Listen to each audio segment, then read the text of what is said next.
What's going on, everybody? Welcome back to another Ranger Talk video. And today I'm chatting with none other than the multi-talented Anniken. Thank you so much for being here and chatting with me today. I really appreciate it. My pleasure. Cool. So how are you? How are things going? I'm fine. Everything's fine. Yeah, just very happy with all the positive feedback from the album. Oh, that's awesome. That's great. Yeah, I love your display of guitars and stuff in the background there. That's so cool. Yeah, at the moment I'm in the studio. We just moved and we're creating a studio here. So these are my husband's guitars and some of my bass guitars in the back here. Wow, so cool. How is the studio coming along? I know that that's been quite the project for you all, right? Yeah, it's coming along nicely. We still have a lot of work to do, but yeah, it's getting there. Little by little, right? Yeah. Cool. Well, one thing I definitely want to mention is, I really loved your work as Princess Loriana in Legend of the Valley Doom parts 2 and 3. I love that character and, the personality and stuff that you brought to it. I just really enjoyed that. So, you just brought something really special to that character. I just wanted to mention that. Oh, that's nice. Thank you. Yeah, of course. It was a great character and your vocals were phenomenal. So when did you decide that you wanted to work on a solo album? It's something I've always wanted to do because since I was a kid, I wanted to sing, but I thought it was just for people who already knew. So I just put that away. That was always my dream, to sing. And I didn't do anything until I was in my 20s and I met Marius. And then we started a band and I was like, I wanted to sing, but he wanted to sing as well. So we just created this co-singer, which actually worked quite well. Yeah. And when that it didn't end, but we haven't done anything with Darkest Sins for a while, but then we've done Marius's thing. And all the while I've been thinking about it, because I've been writing the songs all along, and it's just something that I always wanted to do. So just felt like the time now. And I really loved, because we did on a Metal for Charity, I loved doing that and seeing my music come to life. And I love doing my songs or my lyrics for Valley Doom. And it just I don't know, something about when something works and you get positive feedback, you just want to do more of it. So I wanted to show that because people kind of always thought that, oh, Marius is the one who does everything and he brings along his girlfriend to sing. And I wanted people to see that I can do more. Yeah, of course. So, yeah, it's been really fun. Oh yeah, how cool. Yeah, you've always been part of kind of a project and you wanted to say, hey, look at me, this is what I can do. Yeah, because when we played with Darkest Sins, we played a lot of gigs and it's always like, oh yeah, oh, there's a girl, you're going to sing, right? I'm like, where do I plug in my bass guitar? And they're like, oh, you're playing bass? Oh wow, okay, that's weird, because it's always men. And I know there's a lot of great female musicians out there, and it doesn't have to be just a woman singing in a dress or doing the soprano voices. It can be something else. And I wanted to show that I can write as well. How cool. Yeah. How cool. When did you kind of start writing the songs, I guess, for this album?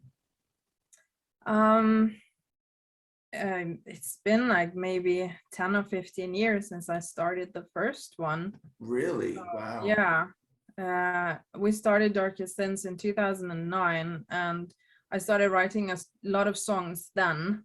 And not all of them became a Darkest Sins song, so I just saved them for me. So yeah, but I've been writing all along, so some are new. Right. Really cool. So the name of the album, right, Climb Out of Hell, and a lot of the songs seem to have a somewhat like a positive message, almost like a, you know, keep going message. You know, where did that come about? You know, like what was your inspiration lyrically, I guess, for this album? Because there seems to be a theme, if I'm not mistaken. Yeah, I guess it kind of is. A lot of the songs is about not giving up, and I like kind of writing about things that are I don't know, difficult, because strong feelings creates the best lyrics, I think. So when you've experienced something difficult, then I try to put that into writing. And some of these experiences were mine and some were others.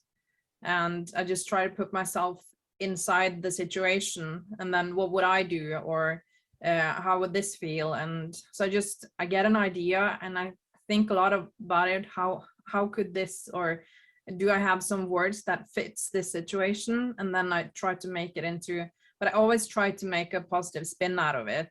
So it's, even though it's something dark, I try to make it something that looks to something positive, like Climate of Hell, the song. Yeah. It is, I wrote that one. It was someone who was really struggling, and I don't know, I went to a third part and I said, something's happened to them and they're really struggling. And she came to me later and said, how did you know that it was that difficult that day? Because he was hiding it from everyone. And I said, there was something in his face that I recognized from sometimes when I felt bad too. So I wrote down, because I've been shattered too, I recognize the pieces of you. And that just, I had that on my phone for a long time, and that I have to use this. Yeah. And then I didn't know that would be the name of my album, because I changed that as well just in the final minutes. Wow. You know, it's really powerful stuff.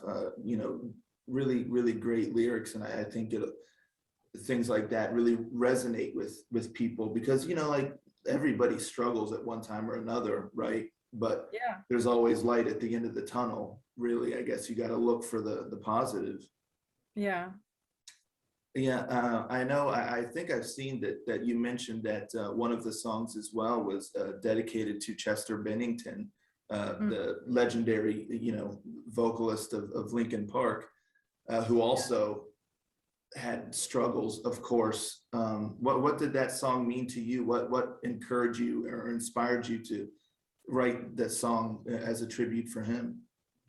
I did, a lot of my musical idols have had problems, and sorry to say that quite a few of them have committed suicide. And I think that's such a horrible idea. And I don't know, I just loved Linkin Park when I was a teenager. The music was, I don't know, it's something about the angriness and the, I don't know, just don't care, just get it all out. And then I don't know, when he just suddenly died, I hadn't listened to Linkin Park for years, and it was just like, oh, but I didn't get to see them, and I didn't get to, I don't know, I didn't get to appreciate them, so I just felt bad for that. And then whenever a song came on, I was like, no, not ready to hear them again. So I just refused to listen to Linkin Park. And I had been and I think I went to visit my aunt in Edinburgh in Scotland. And then I was downloading some albums for my phone to listen to on the airplane. I was like, okay, what is this One More Light album from Linkin Park? I'll listen to it. I was like, wow, this was really pop. Okay, it's something different. I can listen to it.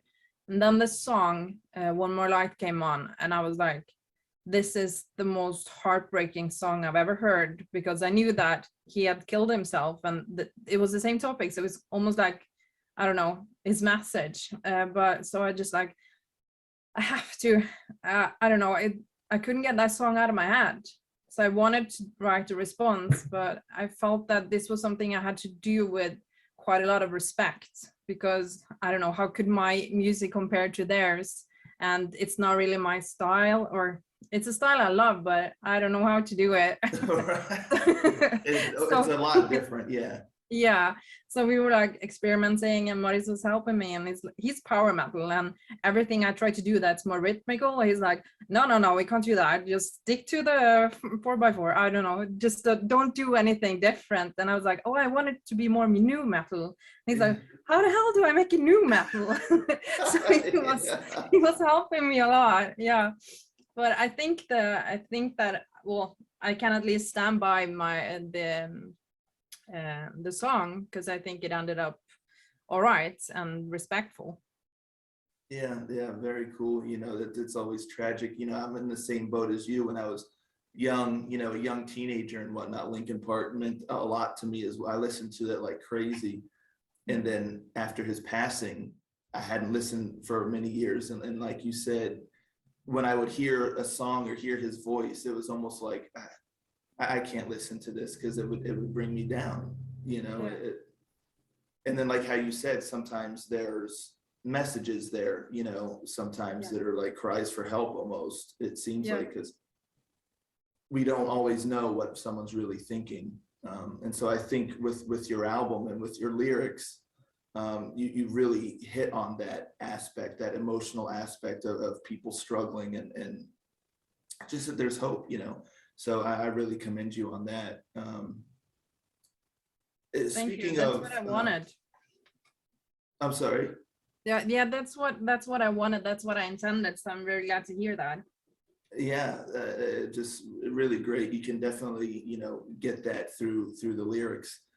As far as the music goes, did you know what direction or what style that you wanted to do for the music for all of the songs? You know, because you know, it's a little hard to classify. I would say, you know, I definitely would say it's a little more on the heavy metal side than like a power metal side. You know, almost like a melodic metal. Yeah. I'm not really a power metal person, because I'd never heard a power metal song until I met Marius. And I was like, oh, what is this? And somebody was like, well, this is, I don't know, is it cringy? I don't know.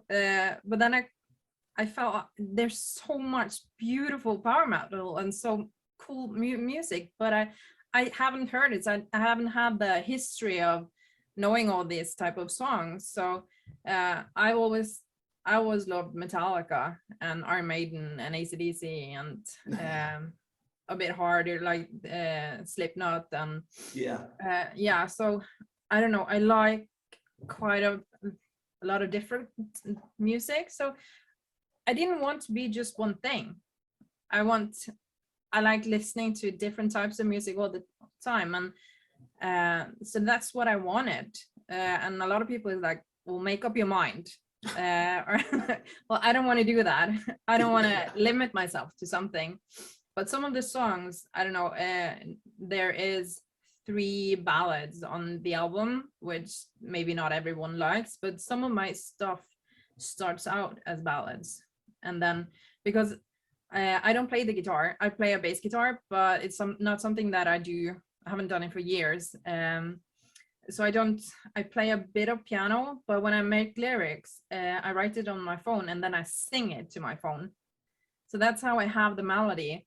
And then, so it's always, I know it starts off very simple. And then a lot of the time I get Marius to help me. It's like, okay, what kind of chord is this? And we try to find the music together. And sometimes he helps me, and sometimes I go in my own direction. So sometimes it starts as something and ends completely different, and sometimes it's exactly what I sang into my phone. So I don't know. I never know how it would end up until I'm done recording it. That's when I know what it's going to be like. Right.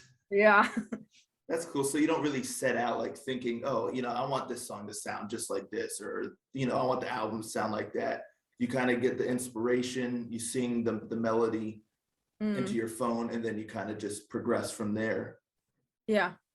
I like writing. I actually prefer writing in a book with a pen, my lyrics, but I don't know, it's simpler to use my phone. So I have a lot of ideas always on my phone. And then sometimes I sit down and start to create something, but other times it just comes to me and just have to hurry to get it down. But most of the time I don't have a plan like, oh, I want to have this super fast song, or I want this to be super heavy. It often starts with the lyrics. So I want the music to reflect the lyrics most of the time. Really cool. Yeah, that's fascinating. So most of the songs just really start with the lyrics, and then you just kind of build upon it from there. Yeah. Really, and sometimes, like you said, Marius helps you a little bit, and other times you're like, get out of here. I got my own ideas for this one. Yeah, because he is very locked into his type of music, which is very good, but sometimes it doesn't fit with what I want to do. So Yeah. then we disagree, and we're married, so we can disagree very heavily. So we start arguing. It's like, okay, get this away from us. So we have to come back to the studio. So I don't know. We work well together, but we're not the same musically. So I think that's a good thing, which affects both of our music styles a lot. Yeah, it is really cool because, anyone going into your album, Climb Out of Hell, they may be expecting some power metal or fantasy power metal or something like that, because that's what they're kind of familiar with hearing you on, and what Marius has done. But you really kind of come at it and you have something that's your own, which I think is really important, because you said that you wanted to really show people what you can do, and what better way than to really distance yourself from the sound you've kind of been associated with before and just have your own thing. So I think that's just really, really cool, what you did, because it feels like it's yours. Yeah, Like, and it this definitely doesn't, is. yeah, it doesn't sound like someone think, oh, this sounds like Marius Danielson. No, it sounds like Anniken, so that's just really, really cool. Well, So I I'm wouldn't gonna, dare to get into his turf, because the things I've done with Legend Novelli Doom is like, I'm visiting this area. It's like I have to ask him permission. Is it all right if I take this song this way? Or like with on part 3 with Lariana, and I wanted to write the song, and he gave me an idea for the story, and I said, I'll write the lyrics, but Lariana has to be the hero. I need a that female Sarlinian hero on the Bow, song. Sorry? was that the song Sarlinian Bow? Yes. That And is one of my favorite songs from the oh, whole trilogy. I love thank that you. song. Yeah, because I said, I'll write it, but I need the female hero. And he said, fine. So then that was the story. Yeah. Oh, that's so cool. I had no idea that you wrote that story for that song. Yeah, he gave me the outline, what would happen, but then the story was mine. Yeah. That's so cool. It's such a great song, because not only is it a beautiful song and, has these great characters, but then, like how you said, like at the end where she's the hero, it's kind of unexpected. You expect the one guy to get the bow, but then, it says, no, you're not worthy, but Princess Lariana, you are worthy. And it just has it's just so cool. Yeah, So I guess it would take his own wife to actually dare to make the main character be denied of this role. So I yeah. was actually very happy that when he agreed, because I thought it would bring something extra to it.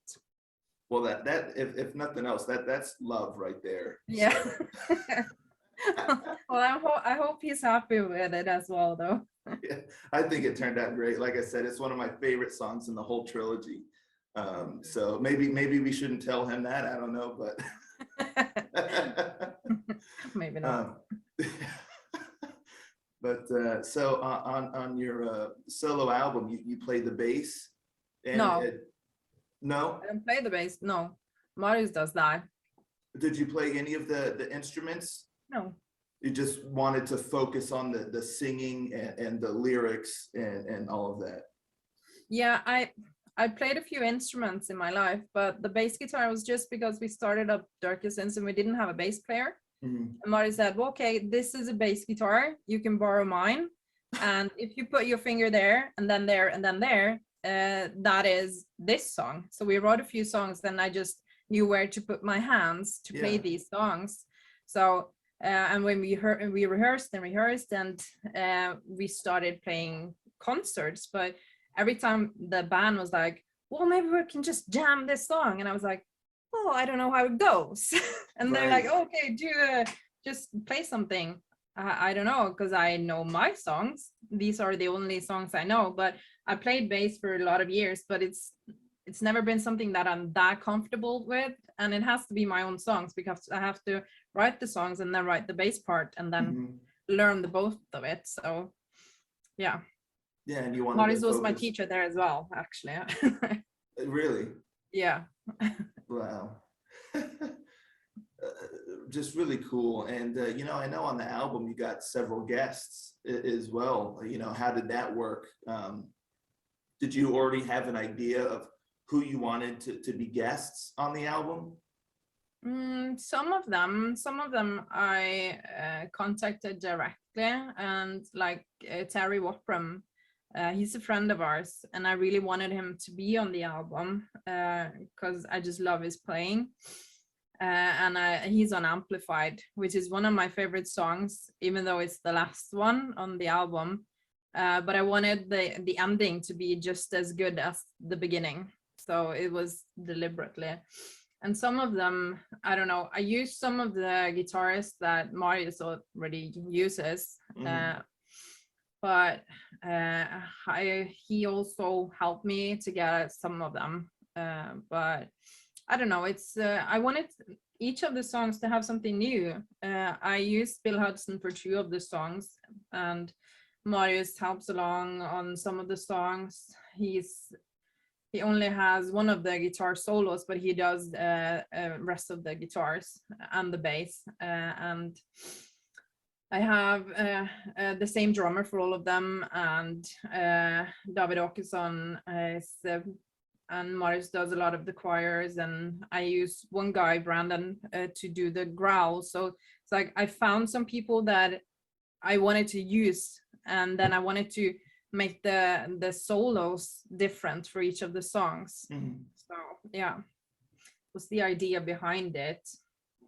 Yeah, was it difficult orchestrating all of this to get it all to really come together?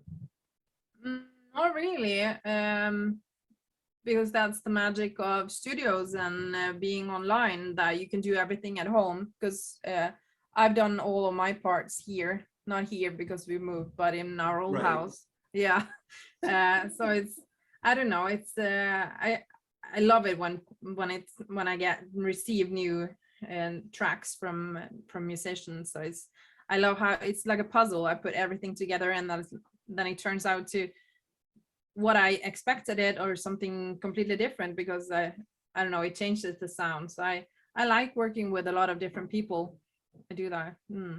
Wow, really cool. So now that the album is out, how do you feel? You put yourself out there now. You've said, "This is me. This is what I've done." How do you feel now that it's out there in the world and you're getting some feedback and stuff like that? Is it a little scary, putting yourself out there like that, Of or? course it's scary. It's really, really scary, because these are my thoughts, and these are songs that I've heard so many times that I almost hated them at one point. I'm like, are these good? Are they horrible? I don't really know anymore, because I've heard them too many times. Yeah. But yeah, it's really fun to see that it's out there and that people listen to them. It's the best part of being a musician, to hearing what people think of your music. Sometimes it's not that fun, but most of the time it's really, really fun to see if some of the songs have affected anyone, or it's like, this is my favorite song now, and then it makes me very proud. Hmm. Wow. So now that you've gone through this process and you've told the world, like, this is me, um, can we expect perhaps another solo album down the road? Is that in the cards, or? Oh, I really hope so. I really Oh, do. Yeah, I want to do this more, and I don't know. It's something about being my name. It's we decided to take away my, oh no, so everything froze. Are you there? Yeah. Oh yeah, okay. You Yeah, were it looked like frozen it's for a something second. for all the viewers out there, there's like a crazy storm happening here where I'm at. So if maybe there's a little hiccup there, but it looks like we're good. So Yeah, good. Yeah, what was I saying? I'm about like a second album, or to continue Yeah. doing this. Yeah, because I decided to take away my last name and just be one name. So now suddenly it feels like I'm more of an artist than being part of a band, being part of a project. It's like Anniken, and that's me. So I would love to use that name and do more, because this is really fun. Yeah, that's true. Like, because it's your name out there, and like you said, it's yours. It's yours. So are you going to be able to tour it all? Well, hopefully. I don't know how far into the future that will be, because I don't really have a band. The people who are part of my band are all over the world, so that would be, I would maybe have to do something like Marius did with the Valley Doom, that he creates a live band that he has here in Norway. So that would be fun, and I'm absolutely open for that, but we'll have to see. Yeah.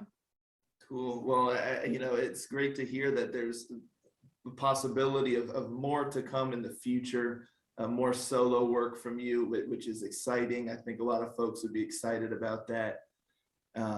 So yeah, it's so good to hear that you're kind of just enjoying having this out there now, and getting the feedback, and that you had a good time making the album. Yeah, absolutely. So. I hope I can get to do it again and again and again. Perfect. Well, thank you again so much for taking the time to talk with me. It's been a true pleasure. And for all the viewers out there, down in the description below of this video, I'm going to put all of the social media and everything for Anniken and her solo album, all of that kind of good stuff, and the links to the music videos for the singles that she released. So you can all go check all that out if you haven't already. Like I said, it's down in the description below. And thank you all for tuning in, and thank you again, Anniken, for chatting with me. It's been wonderful.